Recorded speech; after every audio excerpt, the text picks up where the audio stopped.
I'm Ann Shocke, President of the NFRW, the National Federation of Republican Women. On the heels of our entire country being severely impacted by the COVID-19 pandemic, a crisis of epic proportions from loss of loved ones to economic hardships, our nation was witness to a horrible, grave tragedy last week in Minnesota, the killing of George Floyd by a law enforcement officer. We mourn for this senseless loss. Justice will be served. Yet instead of being able to come together at a delicate time when our nation is reopening and rebuilding, as well as mourning for the loss of George Floyd and others, we're being torn apart, purposefully and with an agenda, by the far left and by real fascists, which is Antifa. They're using the distress of our country to cause chaos and devastation through rioting and violence to prevent our country from coming together. Destruction at any cost is their goal.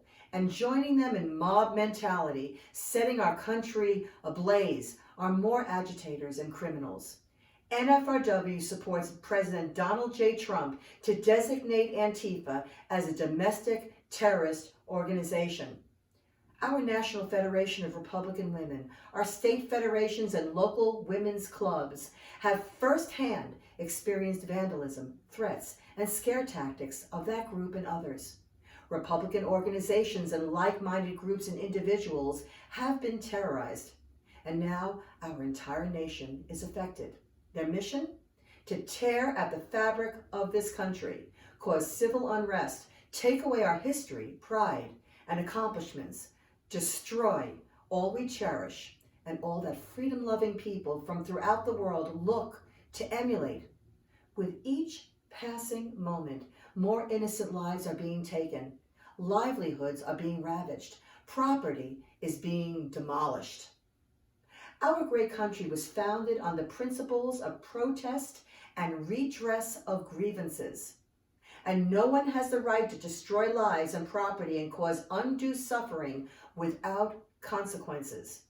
We the people have the right to peacefully assemble and protest, but not to loot, defame property, violently attack, and endanger lives. What is happening on the streets of our nation is not serving justice. It's not bringing peace or help. It's causing more pain and harm, affecting people with the least, the most. The heated rhetoric must end. The violence must be stopped. Thank you to the leadership of our president and to those who stand by their oaths of office and support the rule of law.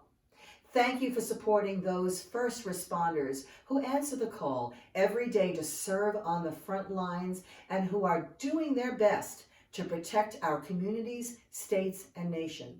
More than ever, we need to see clearly who values our lives, who will stand up to defend us. Let us pray fervently for our country.